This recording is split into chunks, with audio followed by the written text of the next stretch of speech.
بسم اللہ الرحمن الرحیم۔ نمبر 7، دعوت و ارشاد۔ مولانا احمد حسن صاحب بڑے معقولی تھے اور کسی کو اس میدان میں اپنا ہمسر نہیں سمجھتے تھے۔ ایک دن حضرت نانوتوی قدس سرہ کا وعظ ہوا اور اتفاق سے سامنے وہی تھے اور مخاطب بن گئے اور معقولات ہی کے مسائل کا رد شروع ہوا۔ وعظ کے بعد انہوں نے کہا، اللہ اکبر، یہ باتیں کسی انسانی دماغ کی نہیں ہو سکتی، یہ تو خدا ہی کی باتیں ہیں۔ مجھ پر تو یہ اثر ہوا ہے کہ خودی مٹ رہی ہے۔ اس مجلس میں حضرت سے بیعت کی درخواست کی۔ فرمایا کہ حضرت حاجی صاحب کی طرف سے بیعت کرتا ہوں، جب آپ وہاں جائیں تو پھر وہاں تجدید بیعت کر لیں۔ چنانچہ جب مولانا گئے تو حضرت حاجی صاحب سے تجدید بیعت کر لی۔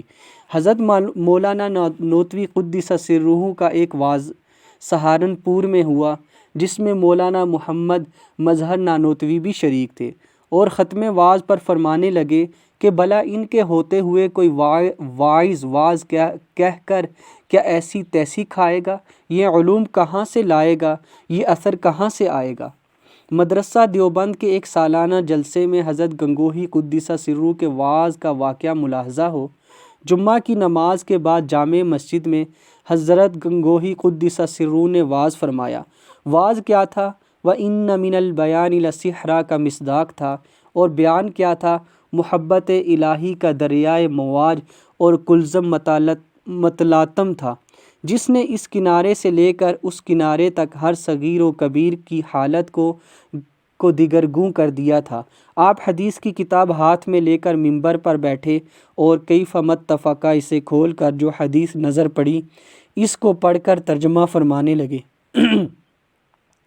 آپ کے سارے وعظ میں حدیث نبوی کا سادہ ترجمہ اور یہی نماز روزے کے مسائل تھے، جو معمولی پڑھے لکھے بھی بیان کر دیتے ہیں، مگر خدا جانے وہ غیبی تاثیر کیا تھی جس نے سارے جلسے کو ساکت و صامت اور مبہوت و سرنگوں بنا رکھا تھا۔ ہر شخص اس قلبی فیضان سے متاثر تھا اور مسجد کی دیواریں تک مست و سرشار نظر آتی تھی۔ حضرت مولانا رفیع الدین صاحب محتمم مدرسہ نے اس وعظ کی چشمدید کیفیت کو سالانہ رویداد میں مختصر الفاظ کے ساتھ اس طرح تحریر فرمایا ہے کہ وعظ کیا تھا؟ گویا سامعین کو میں محبت الہی کے خم کے خم پلا دیے، در و دیوار تک مست تھے اور عجیب کیفیت ظاہر تھی کہ کہیں دیکھی نہ سنی۔ اللہ اللہ اس کے خاص بندوں کے سیدھے سیدھے الفاظ اور سادہ بیان اور ڈھیلی زبان میں کیا تاثیرات ہیں کہ بشر کیا شجر و حجر بھی مان جاتے ہیں۔ مولانا نے کوئی دقیق مضامین علمیہ بیان نہیں فرمائے، یہی وضو اور نماز کے مسائل بیان کیے، اور اخلاص کے بیان میں کسی تقریب سے ایک دفعہ بآواز بلند اللہ کہا۔ معلوم نہیں کس دل اور کیسے گداز سے اللہ کا نام لیا کہ تمام مجلس وعظ لوٹ گئی اور آہو زاری کی آواز سے مسجد گونج اٹھی۔ ہر شخص اپنے حال میں مبتلا تھا۔ اس وقت بعض اشخاص نے مولوی صاحب کو دیکھا کہ کمال وقار سے ممبر پر خاموش بیٹھے ہیں اور اہل مجلس کی طرف متوجہ ہیں۔ یقین ہوتا ہے کہ اگر مولوی صاحب ایسے متوجہ نہ ہوتے تو اہل مجلس کو دیر تک افاقہ نہ ہوتا، مگر اللہ رے حوصلہ کہ خود ویسے ہی مستقل رہے، سینہ میں کلزم کو لے کر قطرہ کا قطرہ ہی رہا۔ انتہا۔ سنا ہے وعظ سے پہلے مجمع میں واعظین کی تقاریر اور تاثیرات کا تذکرہ ہو رہا تھا کہ بعض وعظ کہنے والے بیان و تقریر کا اس درجہ ملکہ رکھتے ہیں کہ حاضرین کا ہنسا دینا اور رلا دینا گویا ان کے اختیار میں ہے کہ جب چاہا ہنسا دیا اور جس وقت رنگ بدلنا چاہا تو رلا دیا۔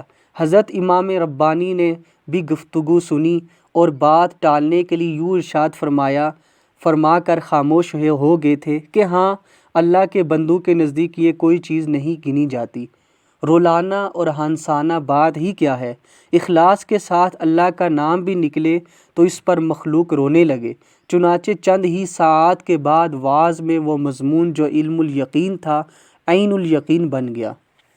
ایک مرتبہ جامعہ اشرفیہ کے سالانہ جلسہ میں والد صاحب یعنی مولانا محمد ادریس کاندھلوی رحمۃ اللہ علیہ نے تقریر کی۔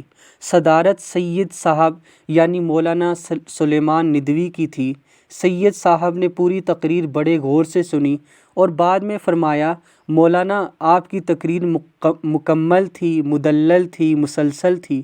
ایک بار فرمانے لگے، مولانا دل چاہتا ہے آپ کا علم چرا لوں۔ کئی اہل علم نے بیان کیا کہ سید صاحب سے اگر کوئی تفسیر یا حدیث کے متعلق سوال کرتا تو فرماتے کہ مولوی ادریس صاحب سے رجوع کرے۔ تحریری شکل میں اگر مواعظ دیکھنے ہوں تو خطبات حکیم الامت حضرت مولانا محمد اشرف علی صاحب تھانوی رحمۃ اللہ علیہ 32 جلدوں میں ادارہ تالیفات اشرفیہ سے مطبوع ہیں، اور اصلاح و ارشاد کی ایک بہترین مثال ملفوظات حکیم الامت بھی 32 جلدوں میں اسی ادارے سے مطبوع ہیں، اور حضرت تھانوی کی کتاب تربیت السالک مشائخ دیوبند کے طب باطن کا ایک مثالی نمونہ ہے۔ حضرت اقدس تھانوی رحمۃ اللہ علیہ ہمیشہ سے اسلامی مدارس کو اس طرف توجہ دلاتے رہتے ہیں کہ تبلیغ کا اہتمام بھی تعلیم کی طرح ضرور رکھا جائے۔ چنانچہ خانقاہ کی طرف سے بہت عرصہ سے تبلیغ کا سلسلہ جاری فرما رکھا ہے، گو کسی خاص عارض کے سبب بعض مرتبہ کوئی مبلغ نہیں رہتا، لیکن جب موقع ہوتا ہے پھر رکھ لیا جاتا ہے۔ غرض تبلیغ کا حضرت والا کو ہمیشہ اہتمام رہتا ہے۔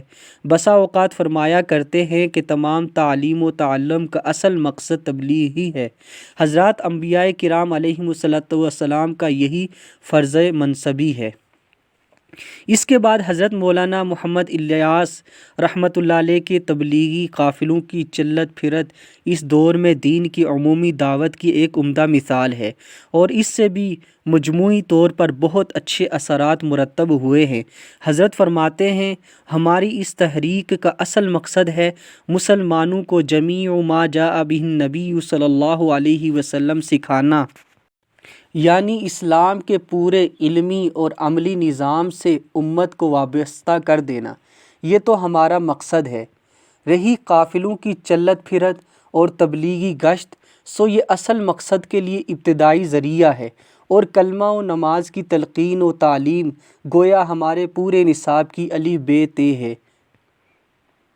اور فرماتے ہیں، ہمارے نزدیک اس وقت امت کی اصل بیماری دین کی طلب و قدر سے ان کے دلوں کا خالی ہونا ہے۔ اگر دین کی فکر و طلب ان کے اندر پیدا ہو جائے تو ان کی اسلامیت دیکھتے دیکھتے سرسبز ہو جائے۔ ہماری اس تحریک کا اصل مقصد بس دین کی طلب و قدر پیدا کرنے کی کوشش کرنا ہے، نہ کہ صرف کلمہ اور نماز وغیرہ کی تصحیح و تلقین۔